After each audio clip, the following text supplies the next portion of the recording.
Hey everyone, thanks for checking out the video. Please hit subscribe if you like it, as I'm on the road to 1,000 followers and all help is appreciated. Today I'm going to talk about the new to Season 4 gadget, the SPH Explosive Launcher, or Mr. Sticky Boom as I like to call it. This is an insanely fun gadget, capable of getting easy multi-kills from distance. Some have described it already as OP, so let's break it down and then get into some tips for maximum impact.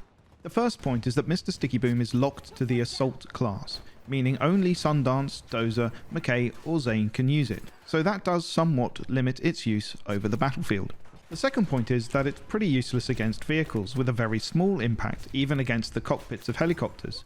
Although it's worth noting that anything without glass like the ATVs or LTVs will allow the explosive into the vehicle. The charge also doesn't stick to or harm Dozer's shield that much. Thirdly, it's worth noting that Irish's APS system can destroy the explosive, so anything fired near that will not get through, and if it lands on anyone, if they can get to the APS before it goes off, then the charge will be disabled. However, the time to explode is about 1 second or so, making it unlikely for that to happen. Finally, at spawn you get 4 rounds, which is also the maximum you can get. You can fire 2 rounds in fairly quick succession, then you have to reload the next 2 rounds, which takes a couple of seconds. Once you fire those 2, you're out, and you have to find an ammo box or angel crate to rearm.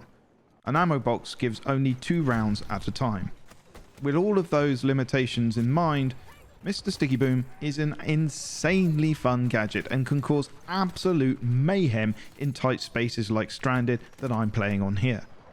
It's a multi-kill machine, and given that I only used the throwing knife and Mr. Sticky Boom in this round and managed to get 58 kills, you can get a real sense of how devastating it can be. One of the funniest things is scoring a direct hit, which gets you a little XP, and then watching your enemy either run around in panic before they go boom, or watching them run towards their teammates, who will also go boom because of the explosive's area of effect.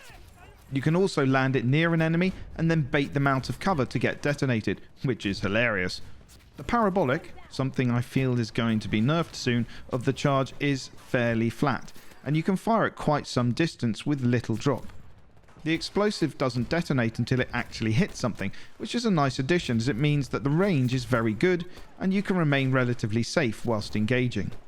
It comes with a non-removable, non-changeable 1.25 magnification sight, but to be honest, most of the time you can hip-fire it with very good accuracy. This gadget is undeniably one of the best added into the game in terms of memory and soldier impact, and watching those little skulls roll up in your kill feed is extremely satisfying. This monster of mayhem is bound to be picked up more often, and I expect to see it thrive, particularly with McKay and Sundance mains. The only downside is that C5 can do the job better of both killing enemies and vehicles, so you have to make a choice. And as I said in my Season 4 preview video, I'll probably stick to C5 after I T1 the SPH launcher. My advice would be to use C5 in more open maps and then wait for the closer maps to use Mr. Sticky Boom. What do you think? Is it OP? Are you going to use it or stick to C5? Do you like the sound of multi-kill mayhem? Let me know in the comments. Until then, legendaries, stay wagyu, and I'll see you on the battlefield.